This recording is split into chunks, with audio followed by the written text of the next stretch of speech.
सर्व पुरस्कारार्थींचे मनपूर्वक अभिनंदन आणि आपल्या सगळ्यांच्या जीवनामध्ये हा आनंद क्षण निर्माण करणाऱ्या समीक्षाताईंचे मनपूर्वक आभार. पुढच्या वर्षी देखील त्यांनी आमचा असा सत्कार करावा ही सदिच्छा. तुमच्याकडे मी सकाळी माझं अष्टकवर्गाचं एक लिफलेट दिलं आहे, त्याच्यावर माझ्या पुस्तकाचं मुखपृष्ठ आहे. त्यामुळे मी माझ्या पुस्तकाचं मार्केटिंग करतो काय असं तुम्हाला वाटेल ते बरोबरच आहे. मी ताट लपवणार नाही. यात पुस्तकाचं मार्केटिंग हा स्वार्थ आहेच, पण त्याच्याबरोबर एक परमार्थ असा आहे की ह्या पुस्तकाच्या कव्हरवर बरंचसं आपलं अष्टकवर्ग हे तुम्हाला समजू शकतं. कव्हरवर खाली एक आपली पारंपरिक कुंडली पण दिलेली आहे. समजा या खालच्या पारंपरिक कुंडलीवर विवाह सुख बघायचं असेल तर पटपट मला सांगा, तुम्ही त्याच्यामध्ये काय काय बघणार? विवाह सुख बघण्यासाठी सप्तम स्थान, व्ययस्थान आणि पंचम स्थानाचा विचार करावा. आणखीन व्ययस्थान हे शय्यास्थान आहे, सप्तम स्थान हे जोडीदाराचं स्थान आहे आणि पंचम स्थान हे प्रेमाचं स्थान आहे. आणखीन शुक्र बघावा. सप्तम स्थान. सप्तमातील रास, सप्तमातील ग्रह, त्यांचे एकमेकाशी संबंध. सप्तमेश कुठे गेला आहे, सप्तमात जो ग्रह आला आहे तो कुठला भावेश आहे, कुठली दृष्टी आहे, कुठलं कर्तरी आहे, कुठलं नक्षत्र आहे, कुठला योग आहे, वगैरे वगैरे वगैरे. फक्त सप्तम स्थानाचा विचार करताना तुम्हाला कमीत कमी 5 मिनटं तरी लागतील. हेच आम्ही अष्टकवर्गामध्ये एका सेकंदामध्ये सांगत असतो. अष्टकवर्गामध्ये नियमांचं निबंध लिखाण नाही आहे. तर अष्टकवर्ग म्हणजे काय, त्याच्यावरती तुम्हाला एक फोटो दिलेला आहे, त्याला मी सर्वाष्टक टेबल म्हणतो. त्याच्या पहिल्या रकान्यामध्ये भाव दिलेत, 1 ते 12 भाव, लग्न ते वेळ. त्याच्याखाली त्या त्या भावातील राशी दिलेल्या आहे. खालच्या पारंपरिक कुंडलीमध्ये लग्न तूळ आहे, म्हणून भाव 1च्या खाली आपण तूळ दिलेला आहे. आणि या तूळच्या खाली त्या लग्नाला प्रत्येक ग्रहाने दिलेले गुण दिलेले आहेत आणि सगळ्यात शेवटी त्या भावाला एकूण मिळालेले गुण दिलेले आहेत. समजा ही कुंडली विवाहासंबंधी आली तर आता आपण जे 5 मिनटं विविध असे नियम पाहिले असते, त्याच्याऐवजी आम्ही फक्त सप्तम स्थानामध्ये जातो. सप्तम स्थानाचे गुण बघतो. सप्तम स्थानाला 32 गुण आहेत. अष्टकवर्गामध्ये भरमसाठ नियम नाही, महत्त्वाचा 1 किंवा 2च नियम आहेत. कोणत्याही भावाला 28 आणि 28पेक्षा जास्त गुण असतील तर त्या भावाचे शुभ फळ मिळतात आणि ते कोणत्याही ग्रहाला 4पेक्षा जास्त गुण असतील तर त्या ग्रहाचे शुभ फळ मिळतात. इथे सप्तम स्थानाला म्हणजेच मेष राशीला 32 गुण आहेत, जे 28पेक्षा जास्त आहेत. त्यामुळे विवाह सुख आहे, आम्ही एका सेकंदामध्ये सांगतो. हा वैदिक आणि अष्टकवर्गामधला फरक. आपल्या वैदिकमध्ये मतांतरं साहजिकच भरपूर असतात, पण अष्टकवर्ग वापरणाऱ्या 4 ज्योतिषांकडे तुम्ही गेलात आणि सप्तम स्थानाची ही कुंडली विचारली तर त्या चौघांचं एकच उत्तर येणार, कारण त्यांनी हे 32 मार्क पाहिलेले असतील. कारण अंक हे निश्चित असतात, अंकामध्ये जर तर वगैरे असा प्रश्न नाही. आजचं हे संमेलन कसं झालं, अनेक मतांतरं असू शकतात, पण बहुतेक सगळ्यांचं मत संमेलन अतिशय चांगलं झालं असंच असेल.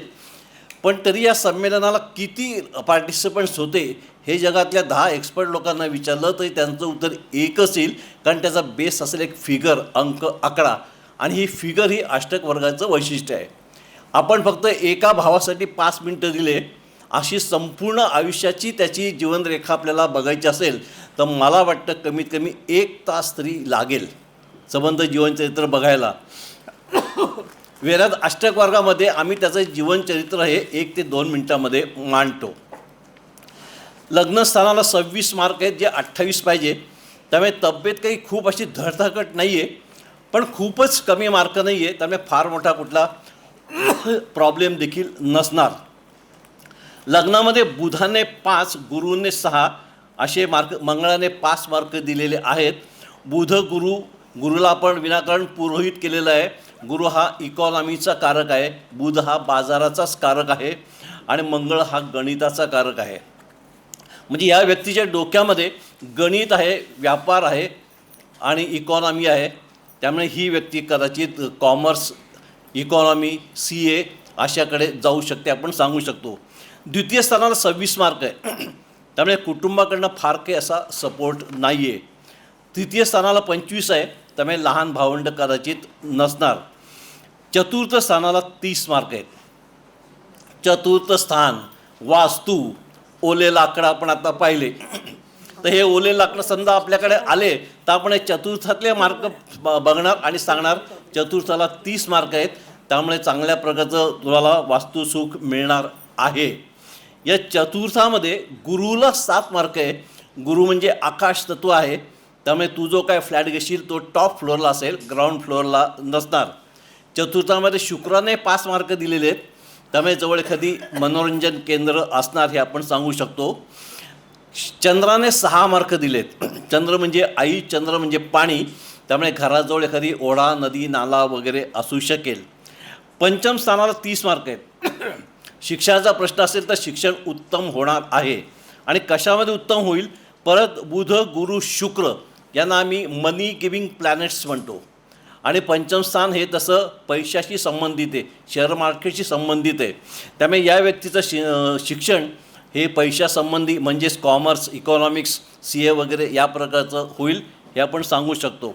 षष्ठ स्थानाला 36 आहे, लग्नाला 26 आहे आणि षष्ठाला 36 आहे. त्यामुळे आरोग्यापेक्षा अनारोग्य इथे जास्त बलवान झालेलं आहे. त्यामुळे आयुष्यभर आरोग्याची चांगली काळजी घेतली पाहिजे आपण सांगू शकतो.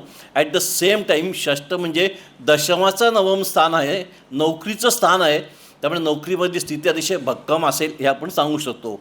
सप्तम स्थानाला 32 आहे, चांगले मार्क आहेत, पण इथे एक धोका असा आहे की लग्नाला 26 आणि सप्तमाला 32 आहे. त्यामुळे पार्टनर कदाचित डॉमिनेटिंग असेल, त्याचं डॉमिनेशन तुम्ही सहन केलं तर सुखी असणार आहेत. शिवाय सप्तम स्थान हे दशमाचं दशम आहे, त्यामुळे बिझनेसकडे जाणं असेल तर सप्तम स्थान देखील तुमचं स्ट्रॉंग झालेलं आहे. अष्टम स्थानाला 27 मार्क आहेत, म्हणजे फार काही जास्त नाही आहेत, त्यामुळे मेजर ॲक्सिडेंट व्हायची शक्यता नाही. नवम स्थानाला 19 मार्क आहेत, जे 28 पाहिजे, त्यामुळे नशिबाची विशेष साथ नसणार, त्यामुळे तुम्हाला कष्ट वाढवले पाहिजे. आणि त्यानंतर ही व्यक्ती जर सक्सेसफुल झाली तरी सेल्फ मेड असणार, यात नशिबाचा भाग नसणार. दशम स्थानाला 25 मार्क आहेत. अर्थात आपण जे 28 म्हणतो तो काही कुठल्या घटनेतला नियम नाही आहे.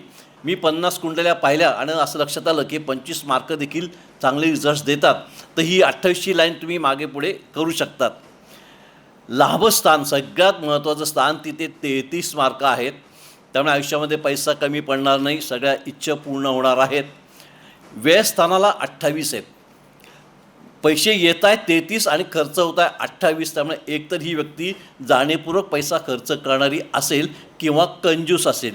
अशी व्यक्ती आपल्या घरामध्ये असेल किंवा आपला नवरा असेल तर आदळआपट करायचं नाही, यांच्या हातातून पैसा सुटतच नाही, सुटणार नाही आहे, कारण व्ययस्थानाला मार्क कमी आहे.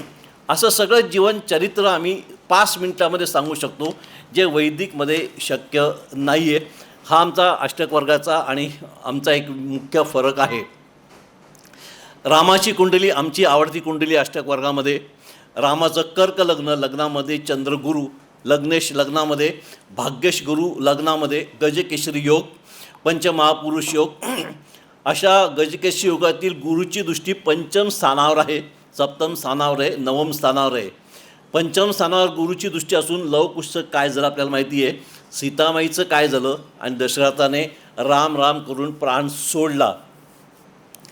त्यामुळे पारंपरिक पद्धतीने रामाची कुंडली व्यवस्थित सुटत नाही, परंतु आपल्या अष्टक वर्गाप्रमाणे रामाची कुंडली रामाच्या आयुष्यामध्ये सगळं का झालं हे आपल्याला समजू शकतो. अष्टक वर्गाचं गुणमेलन वेगळं आहे आणि अर्थात ते अंकांवर आधारित आहे. त्यामुळे लग्नासारखा आयुष्यातील महत्त्वाचा निर्णय घेताना केवळ पंचांगातील गुणमेलन बघू नका, अष्टक वर्गाचं गुणमेलन त्यासाठी फार महत्त्वाचं ठरतं.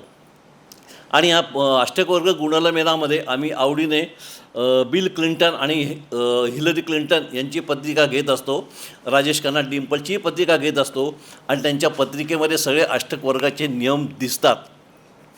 7.5 अष्टकवर्गाप्रमाणे बघितली पाहिजे.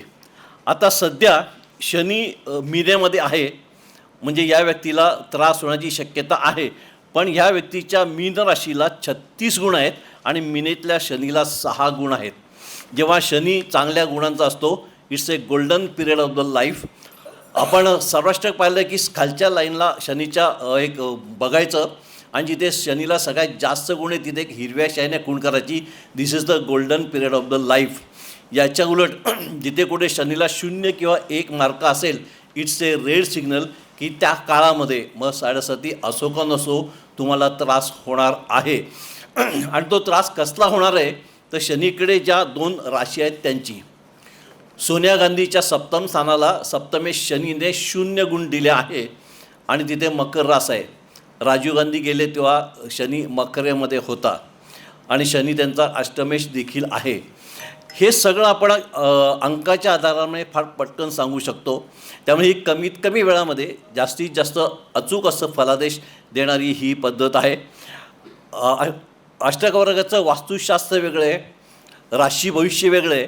मी वर्तमानपत्रातील राशी भविष्य वाचणं कधीच सोडून दिलेलं आहे, कारण वर्तमानपत्रातील राशी भविष्य तुमचं एकट्याचं कधीच नसतं, ते जनरल असतं. मुलगा 5 वर्षाचा असला किंवा 80 वर्षाचा असला तरी आज वैवाहिक सौख्य मिळेल. वेगळ्याच अष्टक वर्गाचं राशी भविष्य हे तुमच्या इंडिव्हिज्युअल सर्वाष्टकावर आधारित असतं, त्यामुळे ते ॲक्युरेट असतं. त्यामुळे उगीच रविवारचं किंवा राशी भविष्य बघून स्वतःला BP खालीवर करायचा प्रयत्न करू नका. असे अष्टक वर्ग. मला दिलेली वेळ सरांनी संपत आलेली आहे.